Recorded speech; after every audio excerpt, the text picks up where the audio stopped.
کہ یہ شخص جو ہے یہ 60 ایئر اس کی ایج ہے، اور یہ اپنے انٹرویو میں یہ کہہ رہا تھا کہ جی میری ماں کو بھی برا لگتا تھا، تو میری ماں بھی مجھے کہتی تھی کہ یہ اچھی بات نہیں ہے۔ ایک شخص جس کی اپنی عمر جو ہے وہ 60 سال کے لگ بھگ ہے، اور اس کی والدہ کی عمر جو ہے وہ 80 سال 85 سال ضرور ہوگی، تو ایک 85 سال کی بوڑھی عورت جو ہے اس کا یہ نام لے رہا ہے کہ وہ مجھے کہتی تھی، یعنی کہ جیسے یہ ایک بڑا کوئی معصوم بچہ ہوتا ہے اور اس کو خود نہیں پتہ تھا کہ یہ کیا ہو رہا ہے۔ اور اس وقت تو پورے ٹنیور کے اندر 2018 سے لے کے جتنا بھی ٹنیور رہا ہے عمران خان کا، اس میں اس نے بہترین جگہ پہ اپنی پوسٹنگ کروائی ہیں اور بہترین جو ہے وہ پروٹوکول انجوائے کرتا رہا ہے۔ اس وقت تو اس نے کوئی ایسی بات نہیں کی تھی، اب کیوں کی ہے؟ اب صاحب موصوف پہ اینٹی کرپشن کے کچھ، چونکہ اس نے اپنے اس دور میں کرپشن کی تھی، اور اس دور میں جو کرپشن کی تھی وہ سامنے آ گئی ہیں، اور جو ارباب اختیار ہیں جو سارا نظام چلا رہے ہیں یعنی کہ پاکستان کی اسٹیبلشمنٹ، اور اس وقت بھی جب یہ شاذب خان زادہ کو انٹرویو دے رہا تھا اس وقت بھی سابق اقتدار لوگ جو ہیں ان کے کچھ لوگ وہاں پہ اس کے گھر میں موجود تھے، اور یہ ایک سکرپٹڈ سارا پروگرام تھا، جتنی بھی کویسچننگ ہو رہی تھی جو بھی یہ جواب دے رہا تھا وہ سارے کا سارا سکرپٹڈ تھا۔ وہ نظر بھی آ رہا تھا کہ جس طرح سے سوال پوچھے جا رہے تھے اور جس طرح سے یہ کانفیڈنس کے ساتھ اس کا جواب دے رہا تھا، اور چھوٹا سا بچوں کی طرح مظلوم بن کے یہ بیٹھا ہوا تھا۔ کون سا ایسا خامند ہے، کون سا ایسا مرد ہے کہ اگر اس کے ساتھ اس طرح کی زیادتی ہو رہی اور فیل کر رہے ہو تو وہ کسی کے کہنے پہ بھی، چونکہ اس نے وزیر اعظم بن جانا تھا اس لیے میں خاموش رہا، اس کا مطلب یہ ہے کہ اگر آج بھی عمران خان وزیر اعظم ہوتا تو پھر اس نے خاموش ہی رہنا تھا۔ اب چونکہ وہ وزیر اعظم نہیں رہا تو یہ انہوں نے بولنا شروع کر دی ہے۔ تو ایک تو یہ بات ہے کہ اس کا جو اپنی سٹیٹمنٹس ہیں پرانی اور جو ابھی اس نے دی ہے کنفرنٹ کر رہی ہیں، اس کے اپنے انٹرویو میں بہت ساری ایسی چیزیں ہیں جس سے سمجھ آ رہی تھی کہ سکرپٹڈ قسم کا پلانٹڈ قسم کا انٹرویو ہے۔ اب بات یہ ہے کہ اس کے سٹیٹمنٹ کے بعد تو اس کی میرے خیال میں اتنی سیاسی یا اخلاقی یا لیگل ویلیو اس کی نہیں بنتی ہے، یعنی کہ اگر اس کا موقف یہ ہے کہ میں نے 17 نومبر کو 14 نومبر 2017 کو میں نے بیوی اپنی کو طلاق دے دی تھی، اور 1.5 ماہ بعد یعنی کہ عمران خان نے عدت نہیں پوری کی تھی اور اس کے بعد انہوں نے نکاح کر دیا، تو پھر انہوں نے کہا جی کہ فرح گوگی نے مجھ سے دوبارہ رابطہ کیا اور کہا کہ آپ ڈیٹ جو ہے وہ پیچھے کی ڈیٹ لکھ دیں، یعنی کہ یہ اتنا مظلوم آدمی ہے کہ یہ طلاق کے بعد بھی وہ اس سے ڈیٹ پیچھے لکھوا سکتی تھی۔ اس قسم کا یہ ہسبینڈ تھا، اور کہتا ہے کہ 28 سال تک جو ہے وہ میں بڑی خوشگوار زندگی گزارتا رہا ہوں۔ لیکن ساتھ ہی اب یہ چیزیں بھی بہت ساری سامنے آ گئی ہیں، کیونکہ جتنا بھی، چونکہ عمران خان پہ پرسنل کرپشن کا کوئی الزام نہیں ہے، کیونکہ اس نے پرسنلی اس پہ کسی بھی قسم کی جو پرسنل کرپشن ہوتی ہے اپنی اس پورٹ فولیو کی کرنا، لیکن جتنی بھی کرپشن اس کی، یعنی کہ اس پہ کرپشن کے الزامات ہیں، فرح گوگی پہ کرپشن کے الزامات ہیں،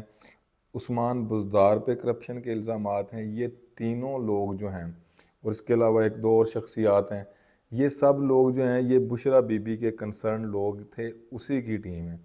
ایک تو میں یہ سمجھتا ہوں کہ بشرا بی بی سے شادی کرنے کے بعد عمران خان کو یہ ضرور نقصان ہوا ہے کہ جتنا بھی جو کرپٹ عناصر جو ہیں وہ زیادہ اس کے ٹنیور میں سامنے ہیں، جن کے خلاف زیادہ کیسز بنے ہیں، وہ سارے ہی وہ لوگ ہیں یہ جو بشرا بی بی کے ریلیٹڈ لوگ تھے۔ ایک تو موریلی بھی میں سمجھتا ہوں کہ عمران خان کو اس شادی کا پہلے بھی نقصان ہوا تھا، اور اب اسی کے آفٹر شاکس جو ہیں اس کو آ رہے ہیں، اور سیاسی طور پہ میں اس لیے سمجھتا ہوں کہ اگر یہ کام وہ نہ کرتا تو یہ کرپشن کے ایلیگیشن بھی اس پہ نہیں لگنے تھے، اور اب یہ جو خاور مانیکا کے بعد ایک ان کے جو سیاسی مخالفین ہیں ان کو جو یہ سارا ایک مواد پرووائڈ ہوا ہے وہ بھی بشرا بی بی اور ان کے جو انٹر کنیکٹڈ جتنے بھی لوگ ہیں ان کی وجہ سے ہوئے۔ اب لیگل پوزیشن یہ ہے کہ مفتی سعید صاحب نے بعد میں جو ہے جب ان کا 3 ماہ کا اس کا عدت کا ٹنیور پورا ہو چکا تھا اس کے بعد انہوں نے دوبارہ سے نکاح پڑھا دیا تھا، تو میرا خیال یہ ہے کہ لیگلی تو اتنا یہ اس کو ہٹ نہیں کرے گا، لیکن موریلی اور سیاسی طور پہ بشرا بی بی اور اس کے ساتھ یہ جتنے بھی لوگ ہیں، خواہ وہ فرح گوگی ہو، خواہ یہ خاور مانیکا کا ہو، یا اس کے علاوہ زلفی بخاری ہو، یا عثمان بزدار، جو کہ عثمان بزدار کو بھی جو چیف منسٹر پنجاب کا بنایا گیا تھا وہ بھی بشرا بی بی کی ریکمنڈیشن پہ بنایا گیا تھا۔ یہ سارے وہ لوگ ہیں جن پہ سب سے زیادہ کرپشن کے ایلیگیشن ہے، باقی لوگوں پہ اتنے زیادہ ایلیگیشن نہیں تھے۔ عمران خان کے متعلق تو ہر بندہ یہ کہتا ہے کہ پرسنلی اس نے کوئی کرپشن نہیں کی، کوئی ڈائریکٹ وہ بینیفیشری نہیں ہے، کوئی اس کے اکاؤنٹس میں اضافہ نہیں ہوا، کوئی اس کے ایسٹس میں اضافہ نہیں ہوا۔ لیکن میں یہ سمجھتا ہوں کہ اس شادی سے، اس کے بعد کہ یہ جتنے بھی لوگ کنیکٹڈ ہیں، انہوں نے ڈیمیج کیا ہے عمران خان کو، مورلی بھی یہ ڈیمیج کیا ہے، پولیٹیکلی بھی ڈیمیج کیا، اور کرپشن کے ایلیگیشن بھی سارے ان پہ ہیں۔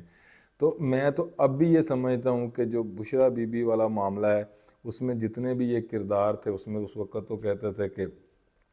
ایجنسیاں بھی اس کو سپورٹ کر رہی ہیں اس شادی کو، تو اس وقت یہ خاور مانے کا بالکل یہ ایگریوڈ بندہ نہیں تھا، نہ یہ وکٹم تھا، نہ یہ مظلوم تھا، یہ اس چیز کا حصہ تھا، اور اس کی صلاح مشورے سے سارا کچھ ہو کے ایمیکیبلی یہ سارا کچھ ہوا ہے۔ یہ جو شادی ہوئی ہے اس کے بعد جو کرپشن ہوتی رہی ہے،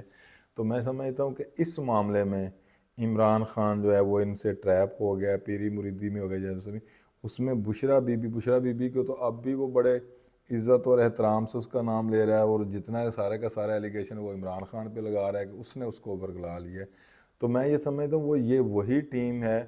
جنہوں نے اس وقت اس کو ٹریپ کیا تھا، اور اب آہستہ آہستہ جب ان کے اگینسٹ گھیرا تنگ ہوا ہے، کیونکہ ثبوت تو ان کے پاس تھے، تو انہوں نے آ کے یہ بیان دے دیا ہے، اور یہ سکرپٹڈ 100% سکرپٹڈ اور پلانٹڈ سٹیٹمنٹ ہے۔ جب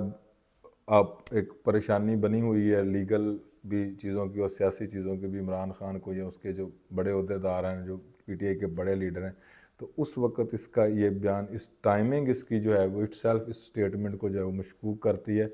تو میں یہ سمجھتا ہوں کہ کوئی بھی جو لیڈر ہے، کوئی بھی پاکستان کا لیڈر ہو، یا جو پولیٹیکل لیڈر ہوتا ہے، تو ان کو جب بھی اس نے اپنی ٹیم بنانی ہوتی ہے، یا اس طرح کے ریلیشن شپ میں آپ نے جانا ہوتا ہے، یا فیملی کا جو سیٹ اپ ہوتا ہے، تو پھر اس کو سوچ سمجھ کے فیصلے کرنے چاہیے۔ Thank you very much.